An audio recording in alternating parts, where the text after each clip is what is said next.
the opportunity for the defender to come through and intercept.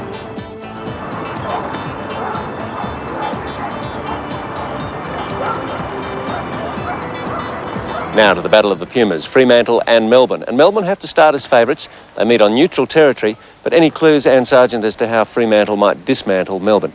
Well, they're going to have their work cut out for them. Melbourne is a very slick lineup, playing in great form early days in the season. I think the key for Fremantle is they're going to play to the advantage with Michelle Dixon. That's obvious. She's tall and they're going to use that height. So the key for them is to cherish possession, and they're going to need big games from Kylie Daru and from Kylie Chamberlain across that transverse line to really organise the attack line.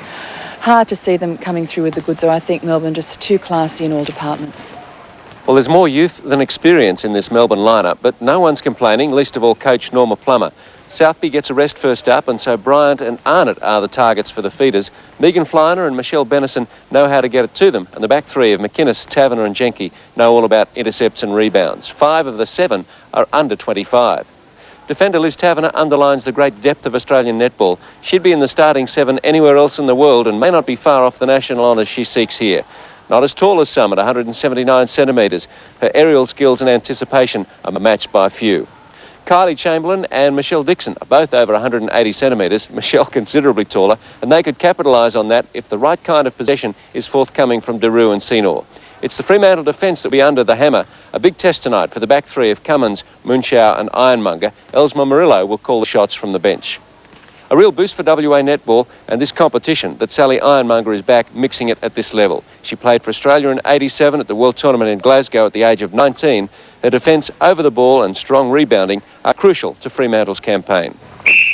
Melbourne are in the darker of the two blues in possession. Jenke, McInnes.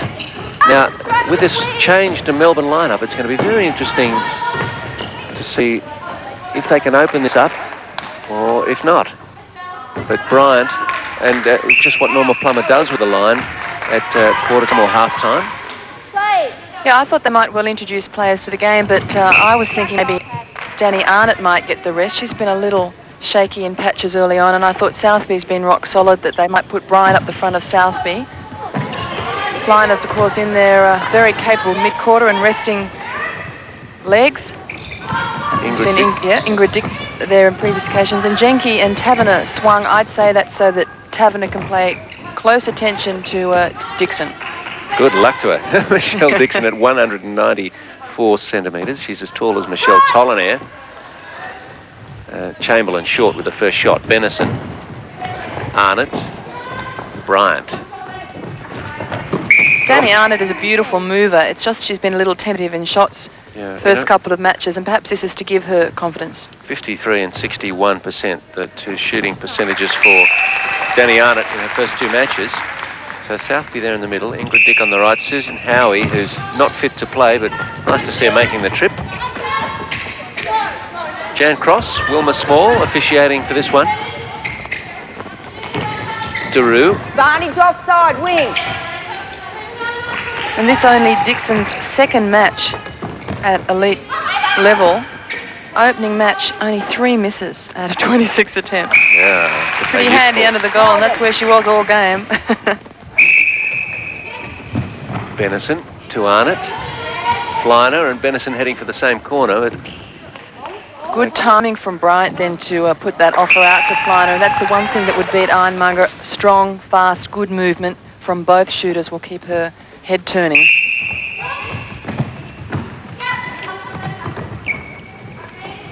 Daru back playing to the skipper Cummins to allow the forward line to get moving. Great take just then from Waveney Senor. Dixon's on the hold. Jocelyn Bryant's had half a game as we watch Chamberlain pop in a second. She came on at half-time in their first match against Queensland, yeah. 14 from 16 for 88%. She's, of course, their import player, but she slots in beautifully with them, and she has run with them before. Moonchow, the contact. Arnott in possession. Ironmonger trying to defend everything. Great shot from Danny Arnott. And a few choices in the shooting department for Melbourne. We see Queensland on screen, checking out the opposition, doing their homework. Just saying, looking at the Melbourne contingent, you've got Chris Harris, a former World champion, national player on the bench, Southby, an emerging Australian player. Arnott and Jocelyn Bryant, so good choices. There's just not much point Queensland doing any more homework on these sides. They've both beaten them. Oh, relaxing. For future reference. Yeah. Melbourne. Maybe they're too tired to go home. Hey. Benison, Arnott.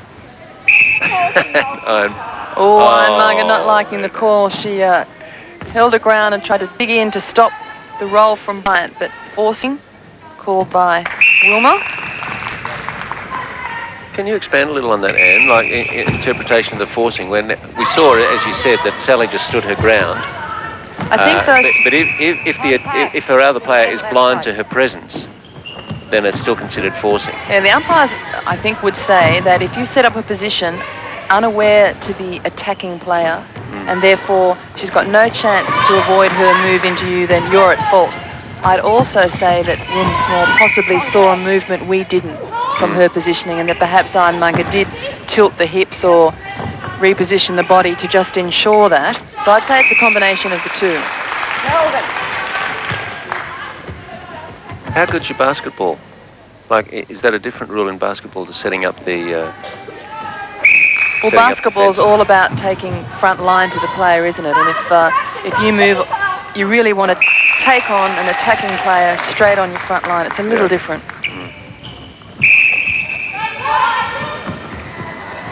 Chamberlain, Senor, Moonchow. Chamberlain looking for Dixon, touch from Taverner. Well, Taverner's going to have a little bit of speed on Michelle Dixon. I have to make use of that because she's giving away about 15 centimetres in height. To answer your question, though, my basketball's lousy. But I think their rules very much more favour the defending action than ours do. Not the defender, but the defending action.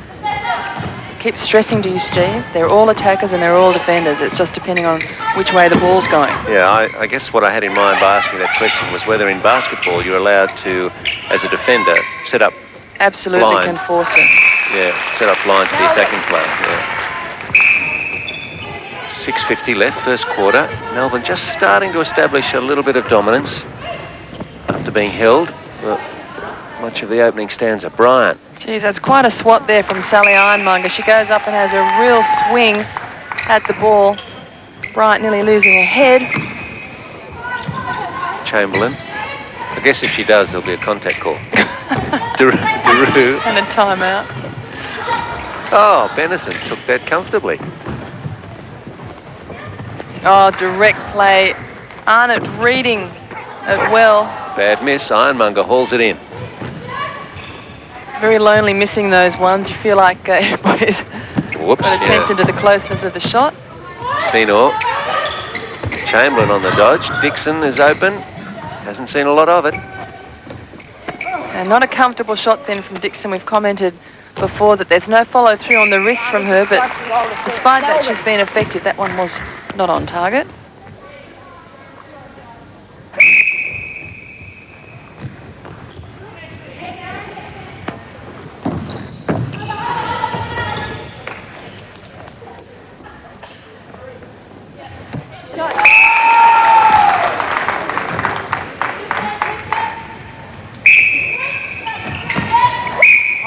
Free pass. Wee up. Back further. Flyner. Arnott over to Bryant. Another swat from Ironmonger. It's got me flinching and I'm on the sideline. It's quite an intimidating action though, that from Ironmonger. I'd just be interested to see whether it's going to be read that way during the game. Very different to the other defenders who go up and put the touch on the ball.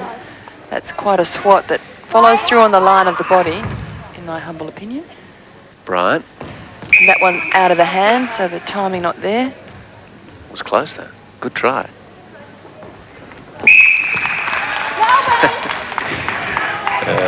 Sergeant doesn't think so.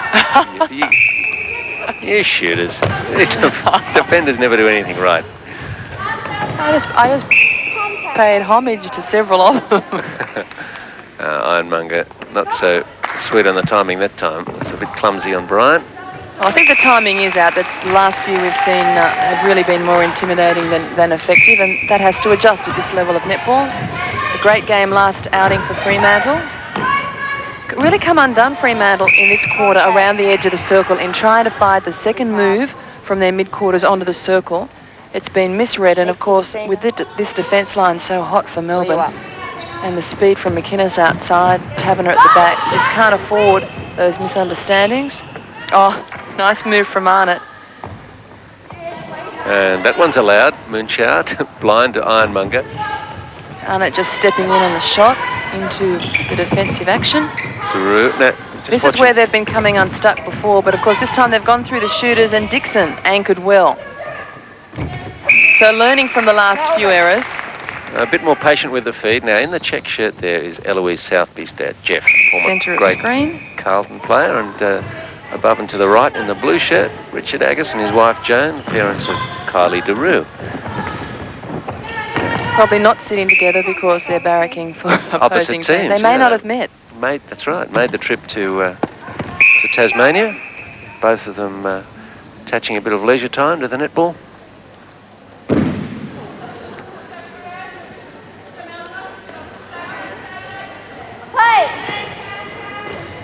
Benison. Well, Danny Arnott must have been thinking, give it, give it. She was unattended. And Benison trying to indicate she could crib some space behind her. Whoa, and that one to the Melbourne bench. Jenke, Benison. Senor nearly ended up in the crowd. Bryant. Good positioning then from Ironmonger. She had inside position and went on with the take.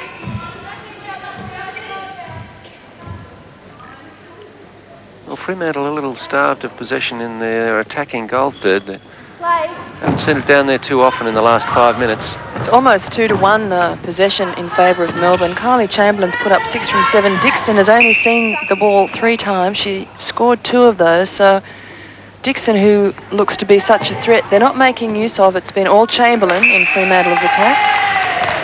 Well, Fremantle scored 5 in the first 5 minutes, but only another 3 in the next 7. Hold it to 50 side.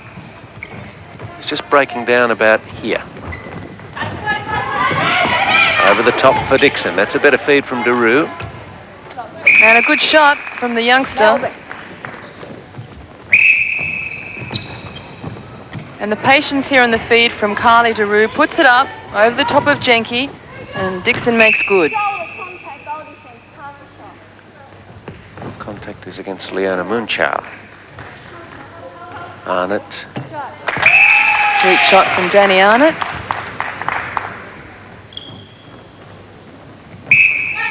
.65 seconds left, first quarter. Melbourne dominating, but not in an authoritative way. Senor. DeRue. Advantage contact wing. Stab from behind from Rosalie Jenke. This takes the scalp of Kylie Chamberlain. They've really got to work hard to make way into the circle, and Chamberlain comes undone, forcing a way through Jenke. A struggle for Fremantle to find their shooters comfortably. That one over a third, Fremantle ball.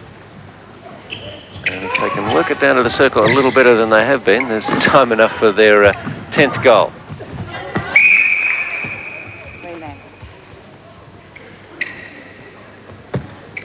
I don't know if they've got their eyes to the clock, but they need to get a little bit of a wriggle on. Contact goal attack. And now DeRue's keen to take it quickly. It was a great move from Chamberlain, the roll from Jenke to find the space. Senor doesn't quite find her with the pass, but they do draw a penalty, and she'll shoot this after time. Time was up, but the penalty is taken. And that one counts for Chamberlain. And they're into double figures just as quarter time is blown. So Melbourne dominant, but not by much. So at quarter time, it's 14-10 they lead over Fremantle.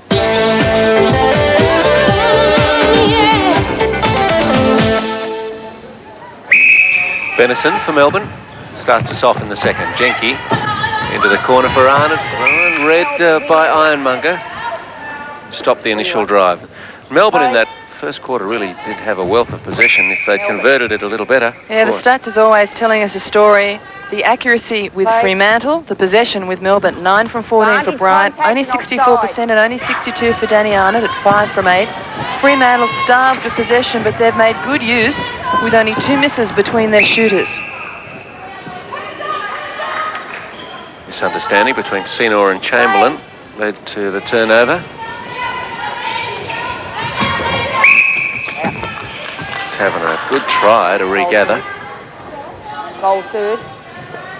Where you are. Sargent, nice pass to Senor. Unseen by most, but It's one of my under-the-leg flicks. Oh, that put some pressure on Daru. Further round, goal attack.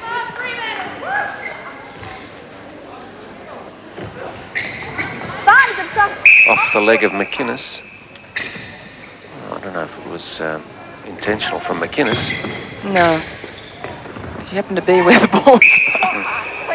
And a short pass there, and for those that would argue that short pass must be room for a third player to move between the hands of the passing players. Cummins comes up with a loose ball, spilt by Fleiner. Senor. Arnott comes from nowhere.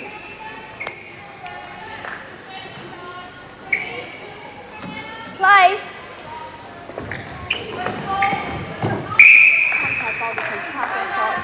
Jinky liked that steal. Wilma Small didn't. Good work from Taberner. The pressure over the shot and the rebound. Chamberlain disrupting the taking of that penalty. See both players out of play. Barney's not out of play. A goalless first 2 minutes of the second quarter. Benison, Jenke, Arnott drives it to Bryant. Contact. Penalty pass outside the circle. Senor the contact. Bryant gets the scoring happening. Fremantle. Taken a while to get the first goal on the board in the second quarter. Daru at the top of the circle. Goal defence. Pass or shot. Holding against Jenke. Chamberlain. Great shot from Chamberlain. That's her first for this second quarter. Chamberlain on strike for Fremantle. Melbourne so far have defeated Queensland 71-32 and Garble 56-49. Barney drop side. Have to put the foot down if they're going to get up near those scores. Shot down. Fremantle. Danny Arnott, after 4 straight misses, has notched up 2 shots. She's put up 3 from 7. Bryant, no misses. But really, for both sides, the possession right down. It's a low-scoring segment. What have we had? 11 goals in over 10 minutes. And the bench is up for Melbourne. Southby, Ingrid Dick, Chris Harris, all out the back warming up. Barney drop side. So we might see some changes, perhaps middle and shooting for Melbourne. Bryant over Ironmonger. Melbourne.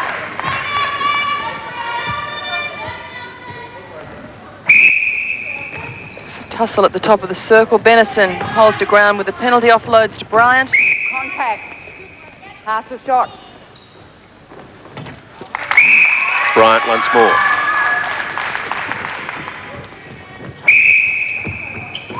Melbourne starting to put a bit of room between themselves and Fremantle as half-time approaches. Cummins. That was a well-placed delivery from Senor. And the circle completely open. Chamberlain not in close access with her, so there was room to find her and feed her. Watch the difference here. Chamberlain's out of the circle. It's all Dixon in the one-on-one contest. If it's well-placed, she won't be beaten. Contact. Pass or shot. Arnott. Shot.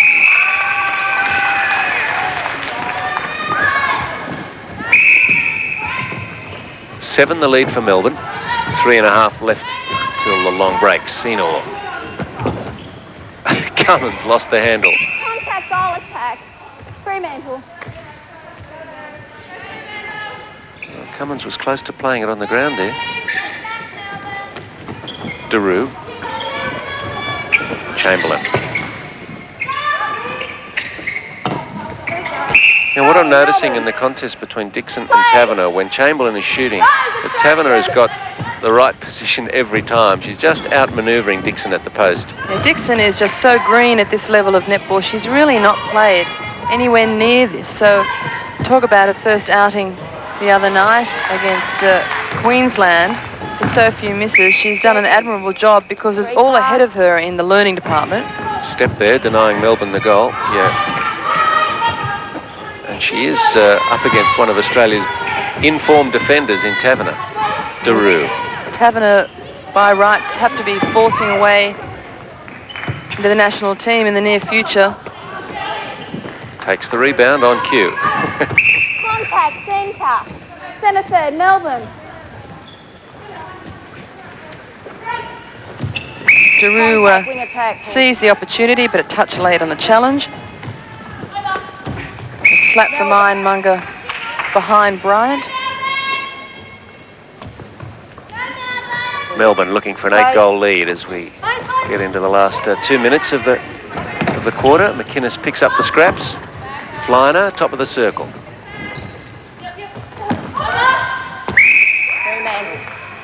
Into the bleachers it goes. And down went the head of Norma Plummer, the Melbourne coach. I'm sure she's not enjoying watching this. Contact holding. Goal attack.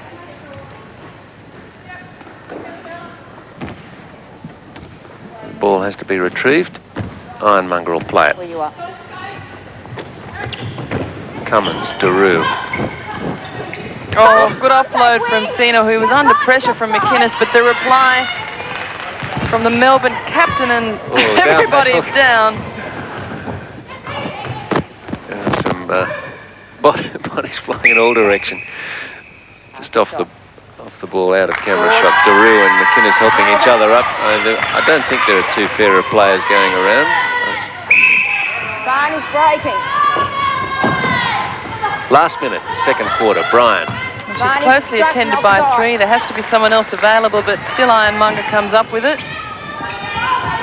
Nobody there for Daru. They back play to try and reorganise, and it's Chamberlain that rescues them. A lot of footwork infringement.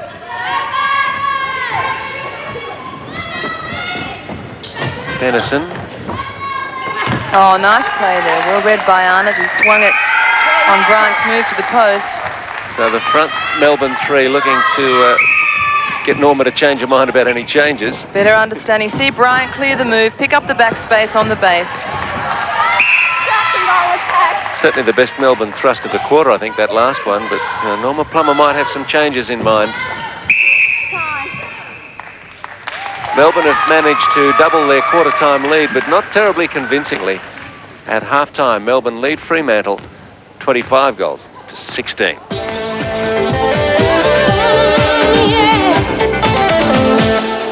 There can be areas under discipline, or, you know, sometimes it might be that we feel the game's getting a bit rough. Maybe we're allowing too much and not really think about, you know, what we'll penalise and what we won't. I think every game's an individual game, and so you umpire according to what's happening on the court.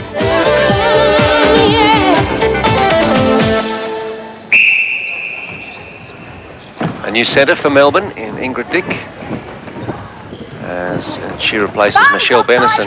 On the Fremantle side of things, Kylie Chamberlain has moved from goal attack to goal shooter. Michelle Dixon to the bench, and on comes Marnie Vidovic at goal attack.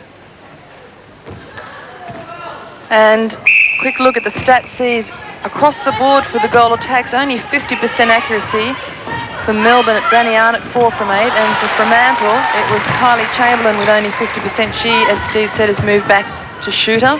Dixon only 3 from 4, so not making use of her height. And the telling stat there really, just 10 shots offered by Fremantle in that second quarter. No possession in the circle for them. Norma Plummer just making the one change in the centre court. Ingrid Dick for Bennison. Norma Plummer, of course, with the duties of the Australian youth team for World Youth Cup later this year in Canada. Set with the task of winning back that title for Australia. Cummins. Taverner pulls that one out of the air with ease. And Melbourne maybe looking at a 4-0 start to this quarter. Nice turn of speed there from Danny Arnott. A bit like a Nicole Cusack in that she's deceptive on the move. Bryant indeed does pop in the fourth. There's Michelle Bennison, just warming down, as they say. Fleiner. Arnott.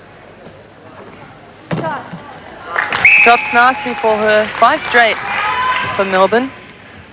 Norma Plummer obviously felt confident enough in either end of the court to persist with those players. I mean, they'd taken the lead from 4 to 9. Stand to third. Play. You know, the match, she felt obviously was not going to be lost by the people that were out there. Yeah, I don't think it was panic stations for Melbourne, and there's no need for wholesale changes. It's just true to say they're not as overwhelming as they've been in other matches.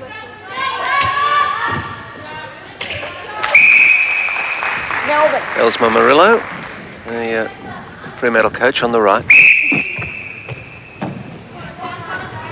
17, the lead now.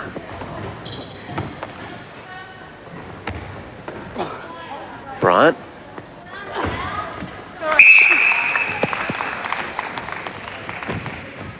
Well, Melbourne have doubled the lead. Got problems perhaps with the umpiring. Wilma Small just calling off the side to the reserve umpire, asking her to get up. I know she's been bothered, I think, with asthma throughout the first part of the game. Just quietly signalled to the reserve umpire to take a feet, please. So we might just see them slot in now. You can see it on the far screen. Yeah, we don't want Wilma playing on. In fact, she's off now, and Donna Clark is umpiring on the far side. That was very smoothly done. The players won't even know it's happened. Half the shot. Melbourne.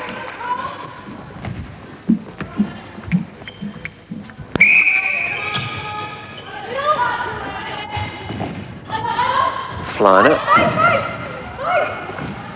Bryant.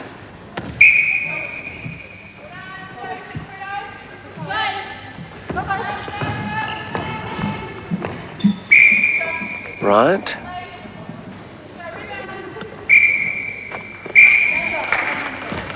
So 38-21. 39-21. 6 minutes left in this quarter. Senor.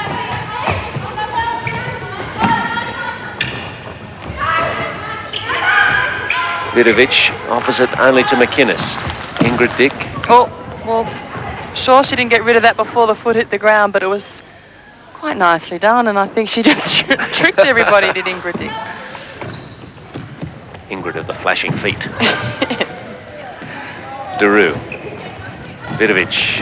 I'm beginning to think you've got a foot fetish. You had happy feet in another game we've called, and now it's a flashing feet. Yeah, whatever. Play. Just feeling a bit toey. McInnes. Please. Arnott to Bryant. Fleiner digging in on the circle almost too soon and almost in the way. She's repositioned now. Bryant tries to hold Ironmonger away from the rebound. Tough task.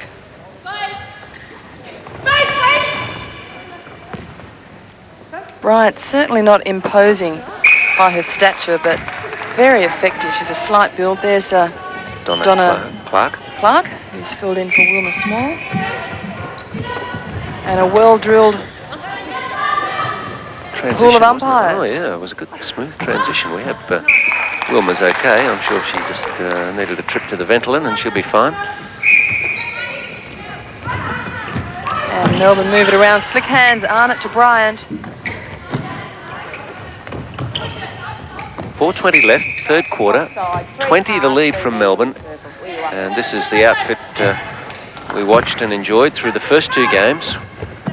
They thrashed Queensland and were 7-goal winners over Garvel. And it's going to be 3 from 3, you get the feeling. Quick hands, Fleiner to Arnott.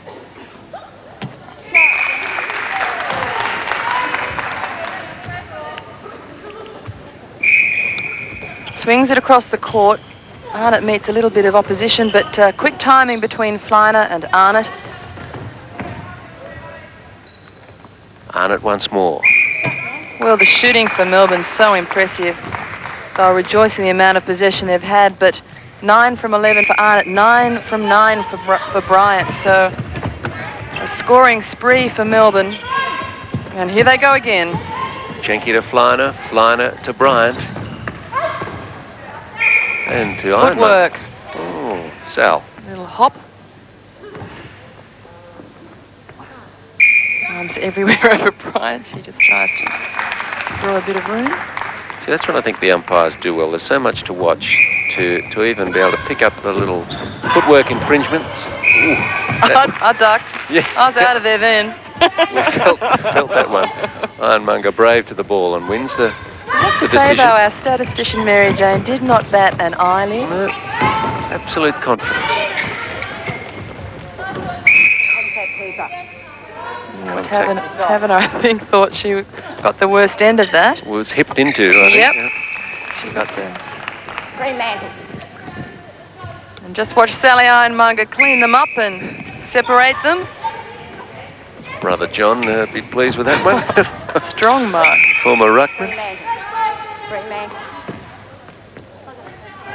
So puffing hard, but I think has come back to this level of netball pretty well. I think she's made a mark. We talked about her being a little rusty in the first match. We didn't say that, mind you. That were her comments on her performance, but in the last match made a difference, and I think she's gone on with it. And certainly she and Daru have been integral in contributing experience to this Fremantle line, and they're proving invaluable. And if she's back into the WA lineup at Nationals, that'll lift the WA side a bit too. I think she's enjoying a netball because there's no pressure of stepping out, risking Australian spot. She's just out there to enjoy it. So I was just having a laugh at Benison on the bench there with the hand sticking out of the T-shirt, but the shot's long gone. Fremantle. So a minute 30 left in this quarter, 45-22, and Melbourne have just accelerated away from Fremantle in this quarter to just about clinch the match. Wonder whether Fremantle are ruining their positional change in shooting. Contact. Well, yeah, really, Vidovic has not seen a lot of the ball. No, she's had 2 attempts for 2 goals, and you can't fault the accuracy, but really they've gained little by swinging them around. Bryant and Arnott have enjoyed much more possession. Daru. Advantage instruction. Throw in Fremantle. Taverner in this match has done nothing to harm her improving reputation as a premier defender.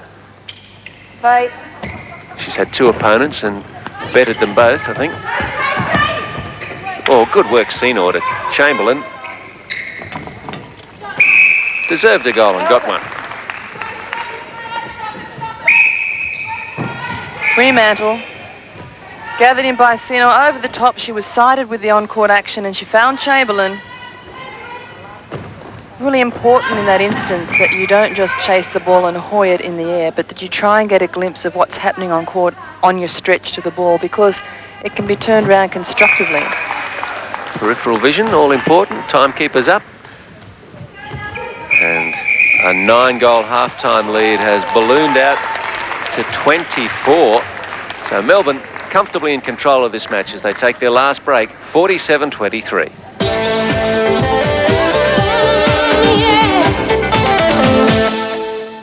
Sam Bannister, the new centre for Fremantle, and Chantel Tournay is also on for Liana Munchau at goal defence.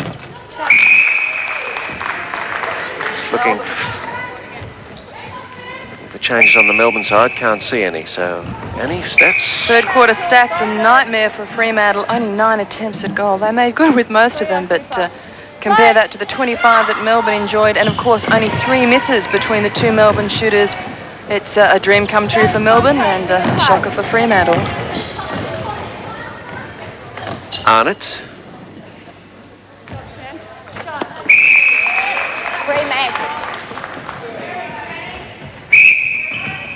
So I think the patience of Norma Plummer in persisting with the lineup when it wasn't playing that well through the first 2 quarters has been rewarded. Yeah, she's very relaxed on the sideline as a coach, and the thing you've got to consider is if you don't expose the rest of your squad in matches like this, which you have to go into confident of a win, there's not going to be other occasions to do so. There's 5 teams, we think, fighting it out for 4 spots at the top, and these are the ones you expect to take and to give some experience to the next in line.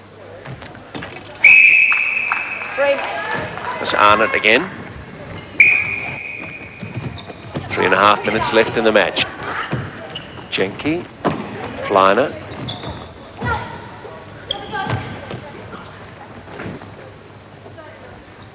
Arnott. Swisher. Fremantle. Danny Arnott, 5 from 5, so running at home. Bryant, 8 from 10, so you can't fault their shooting in the second half of the match. Nice ball from Arnott to Fleiner, but not the finish. Bannister, Cummins, and Senor. They've got the numbers. Contact, goal defense.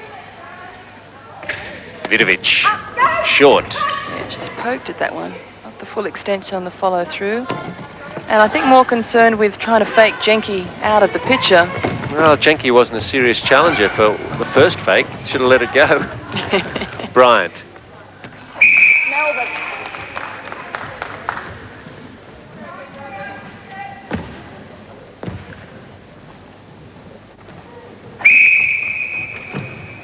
McInnes to Fleiner.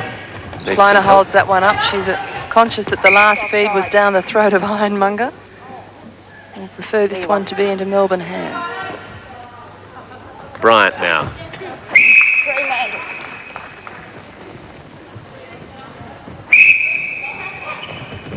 Well, 62-32, a 30-goal win coming up for Melbourne. And last year, against a quite different team from WA, Perth Bullets, they were 64-41 winners. Didn't think they'd kick away like this after an unconvincing first 2 quarters. But suddenly, after half-time, it came good.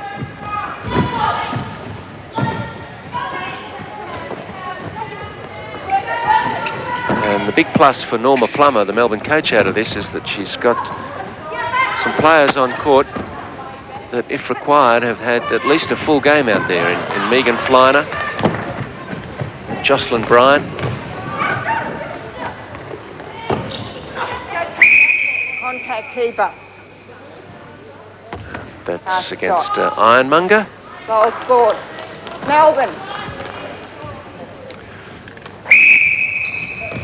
Now Melbourne with a chance in the dying moments to just round this off nicely. 64-32 would statistically look quite neat. Play. Bryant with a chance to do just that. Fremantle. Vidovic, Senor. And McInnes comes away with a bit of help from Ingrid Dick. Arnott down to Bryant. Arnott. Spoil my perfect 2-for-1 goal at the end there, making it 65-32. But Melbourne looked great for the second half. A little scratchy through the first 2 quarters when they led it 14-10 and 25-16, but really brought it home. And they'll be satisfied in the end that they've done the job on Fremantle here. 65-32, and Sargent will be talking with Liz Taverner. Thanks, Steve. Well, Lizzie, comprehensive victory. Scoreline looked great to finish, but unlike your other matches, sluggish at the start. Yeah, it certainly was a bit sluggish. We found the first half we really struggled bringing the ball down, right down from defence down to the attack line, and we seemed to be a little bit cluttered around the transverse line, but we seemed to work it out. We made a few changes at half-time and worked it out and came home very strongly. Well, you certainly did put your foot down in the third quarter. What exactly were you asked to go out and do to rectify it in that third passage? We were asked to open it up, especially in the attack line, give each other space, read each other, make sure there's a couple of leads coming towards the ball, and give it to the person who's free rather than putting pressure on someone who's got two defenders on them. Well, it's a young line all round, but a lot of depth in terms of talent on the bench and some new combinations and goals. They ran the goaling home beautifully in that second half. They certainly did. I'm sure all our goalers have got very high percentages in that game and our previous games as well. And Rosie Jenke lining up nicely with you. Are you enjoying that combination? Yeah, it's great. I mean, doesn't seem like long ago when she was on court with us, but she hasn't been on court for about 7 months. So, I mean, time flies and she's certainly doing very, very well. Well, the only team with 3 wins. How much more is there in the Melbourne lineup? Heaps more to go.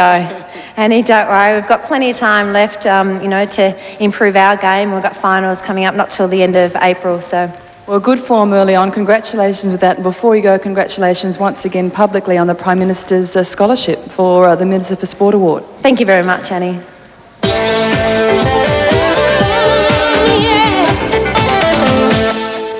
Well, we've had 4 matches played here in Launceston, and here's how the table looks now, with some clubs having played 3 matches and others 1. Melbourne, the perfect opening to the season, on 6 points. Garble sitting second on 4. Energy Australia, Contacts and Fremantle on 2. Sydney Synovus, the AIS and Queensland looking for their first win. Next Saturday on Goal Attack, we come to you from Adelaide, where they love their netball, and there are some good matches to look forward to. Sydney Synovus play Fremantle, and then fasten your seatbelt for the fiery local derby when Garble and Contacts hit the court and anything else that's in the way. Our thanks to the friendly folk at Launceston for looking after us over the last few days. Hope you can join us at the Powerhouse for some fireworks. I'm Steve Rebillard for ABC Sport. Goodbye for now. There's more netball action on Saturday when Synovus take on Fremantle and Garble tries their luck against Contacts. That's Saturday afternoon at 4:30. Coming up next on ABC Australia Television News.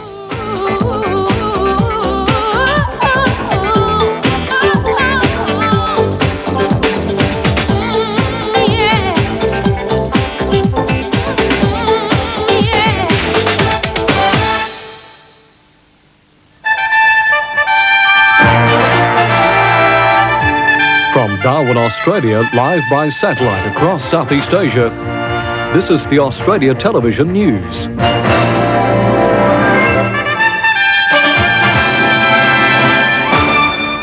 Good evening, I'm Rosemary Church. Tonight, Taiwan increases military preparedness against China.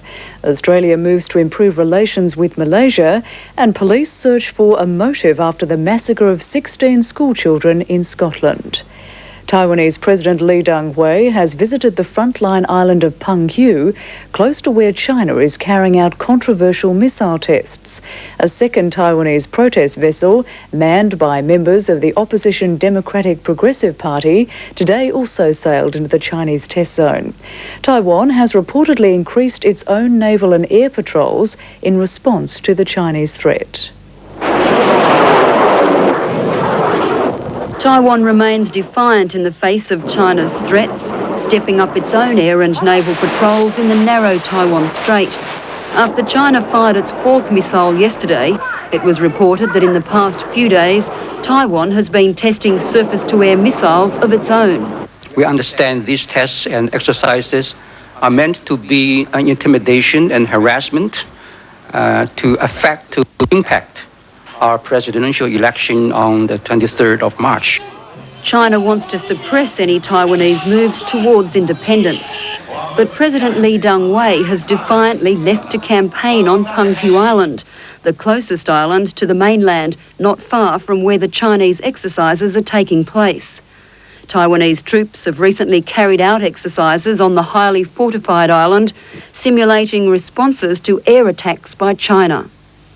A second Taiwanese protest vessel carrying a delegation from Taiwan's main opposition Democratic Progressive Party has also sailed defiantly into one of China's missile target areas. Tensions increased further after reports that China had doubled the number of planes and warships taking part in the military manoeuvres. As the war of nerves escalated, the USS Independence steamed into view just off the east coast of Taiwan. It's the second aircraft carrier sent by the United States to help ensure the situation between China and Taiwan doesn't escalate further. Our politicians, our leadership have properly